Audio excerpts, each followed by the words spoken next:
Hello. I'm Jason Wilcox, the Chief of the NYPD Transit Bureau. Here tonight with me is Assistant Chief Kevin Williams, the Commanding Officer of Patrol Bureau Queens South. Also with us is Captain Arsenio Camillo, the Commanding Officer of Transit District 23. Captain Nancy Cooper, the Executive Officer of the 101st Precinct, and Lieutenant Courtney Cummings of the 101st Precinct Detective Squad. Also here with us is Richard Davey, the President of New York City Transit. I need to remind you that the information that I'm about to provide to you is preliminary, subject to change, as this incident happened only a few hours ago.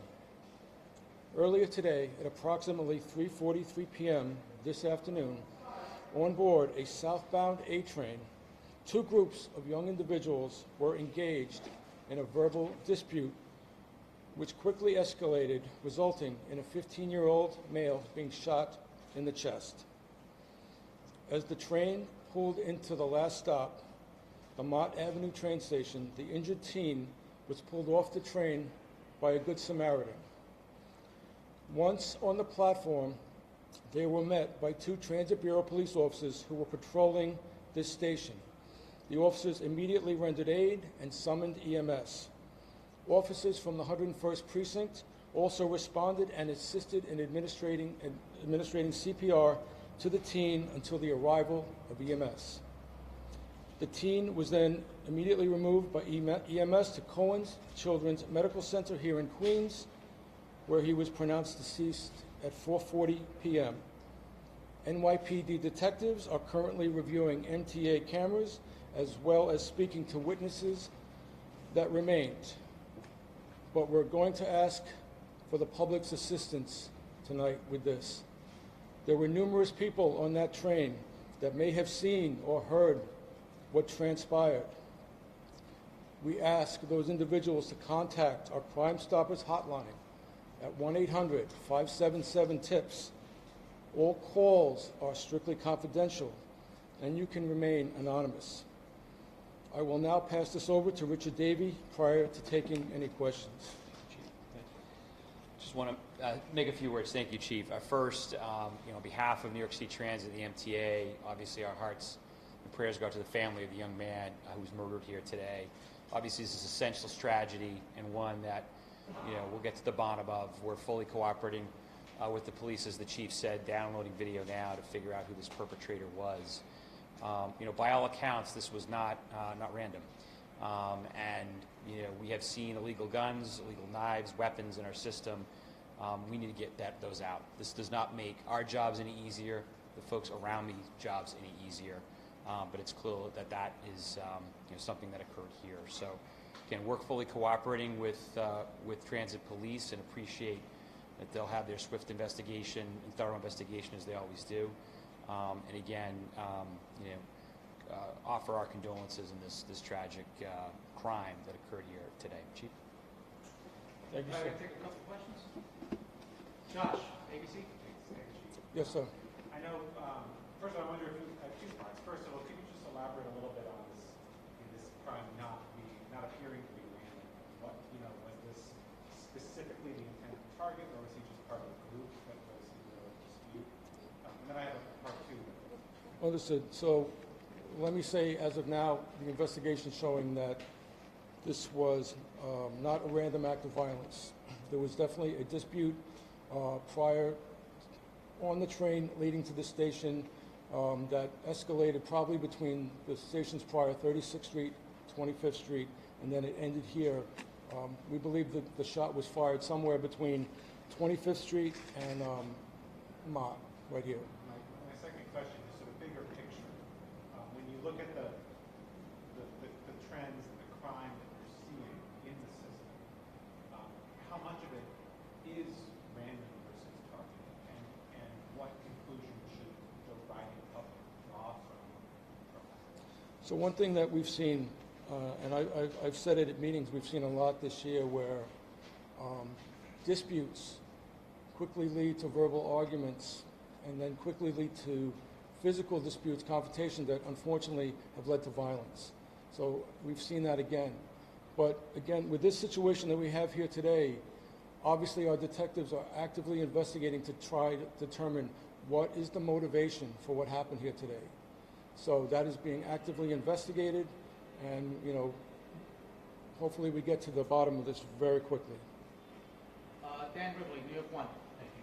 One clarifying question, just one shot fired, and I do have a follow-up, but one shot was at least fired?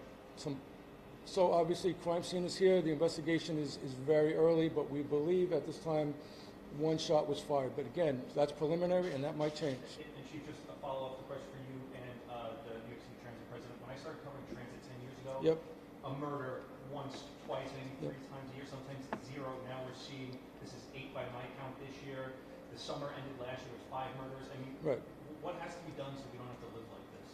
So to your point, we've had, prior to this one, which is the 8th, we've had 7 homicides in the subway system this year. All 7 have arrests attached to them.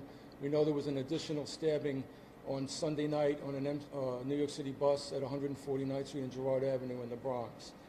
So obviously, anytime an act of violence occurs in the subway, it is taken very, very seriously.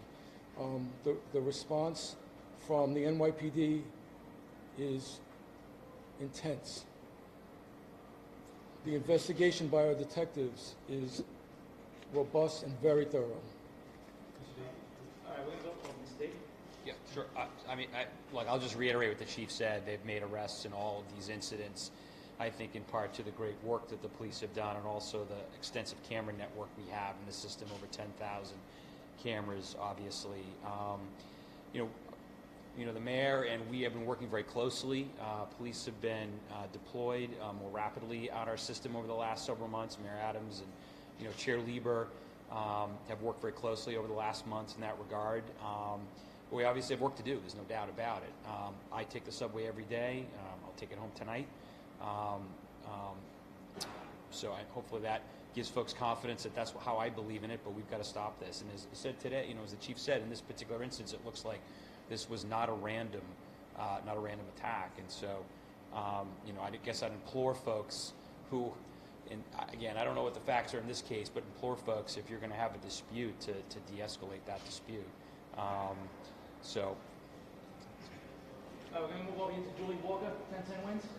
What was the camera situation involving this incident? You said that you were reviewing tape, but then you're also asking for the public to come forward and wanted behind the scenes. So is there enough footage for you to identify the people involved or not? So again, this is a very, we're at the front end of this very intense investigation. We're getting video from the MTA. We also know that after the shooting happened, everybody fled out of the station to the street. So our detectives are actively looking for additional footage in the neighborhood. So that's beyond what the MTA can provide us.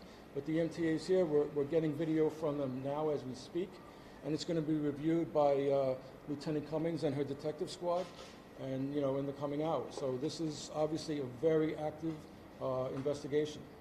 We're going to take 1 or 2 more. Jessica Formosa, Fox 5. Good evening. Just wanted to ask, were there officers on that subway on the platform at the time? Yes, there were officers.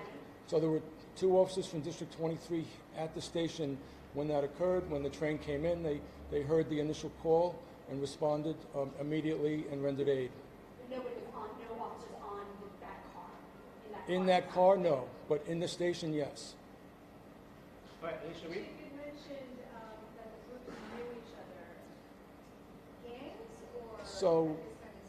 So I didn't say they knew each other, but I said this was a dispute between 2 groups of youths.